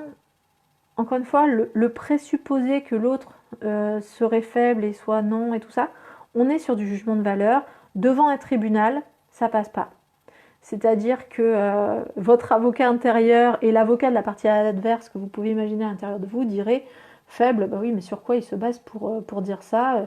C'est pas scientifique, c'est un jugement de valeur, voilà. C'est jugemental, mais c'est pour invoquer des situations. Exemple, je prends mal qu'on me dise pas bonjour. Ah oui, là on revient au dossier de tout à l'heure, je crois. Le fait que tu prennes mal qu'on te dise pas bonjour, ben là c'est toi, lié à ton vécu, à ta manière de réagir. Tu peux l'exprimer à l'autre et tu peux donner l'information à l'autre, mais l'autre n'est pas responsable du fait que c'est un sujet que tu prends mal en général, que ce soit lui ou que ce soit un autre, tu vas le prendre mal dans tous les cas. Oh, c'est mignon. Du coup, il dit bonjour. Ok. Donc, encore une fois, prenons la responsabilité de ce qu'on dit, pas de la réaction de l'autre. Prenons la responsabilité de nos ressentis et de nos sentiments, pas de ce que dit l'autre. Vous voyez, il y a vraiment une notion de se responsabiliser de manière à mieux vivre les interactions. La communication n'a pas besoin d'être parfaite. On peut se planter. Et moi, combien de fois en cabinet, je me plante. Des fois, je vais un peu vite. Des fois, les gens peuvent se sentir dans le jugement. Ça ne veut pas dire que je les juge en tant que c'est mon intention. Mais des fois, mine de rien, je suis un être humain, ça m'arrive aussi. Voilà, clairement. Et voilà, et on travaille dessus. Du moment où vous êtes dans quelque chose qui est bienveillant et qui est dans le respect de l'autre, dans le respect de soi, finalement, ce genre de cas, il n'y a aucun élément qu'on ne peut pas aborder avec la CNV. Encore une fois, je pourrais vous en parler 50 000 ans de la CNV. Je vous invite vraiment à le tester. Sur la semaine qui vient, testez, essayez de faire cette démarche-là. Et encore une fois, si vous avez noté les 4 étapes, je vous invite à les refaire. Mais vraiment, testez-le, vous verrez. Et à la rigueur, dites-moi dans quelques jours, la semaine prochaine ou quoi, si ça vous a aidé, si ça vous a éclairé, si ça a été difficile, facile. Ça sera probablement difficile, au début, parce que c'est un apprentissage, c'est un peu différent. Mais en tout cas, je vous invite vraiment à le tester et à voir ce que ça donne. En tout cas, ça aide beaucoup de mes patients, justement, notamment quand ils ont des choses difficiles à demander. Quand ils ont peur du conflit, en fait, quand ils apprennent à l'utiliser, en fait, ils ont plus du tout ce paradigme-là de peur du conflit. Donc, voilà, testez-le. En tout cas, c'est un outil que je voulais partager avec vous parce que je trouve que c'est vraiment très important. Et au plus jeune vous l'apprenez, au plus ça vous servira plus tard. Donc voilà, je vous invite à le tester et à me dire ce que vous en pensez. Demain, on se retrouve donc à 20h. J'essaierai de faire plus court parce que là, je vois que j'ai pas mal dépassé. J'essaierai de faire un petit peu plus court. Et si vous voulez, demain, on abordera la question des émotions. Donc on sera vraiment sur qu'est-ce que les émotions, à quoi ça sert, comment ça marche, quels sont les différents types d'émotions. Voilà, donc on va parler émotion demain. Ça vous va?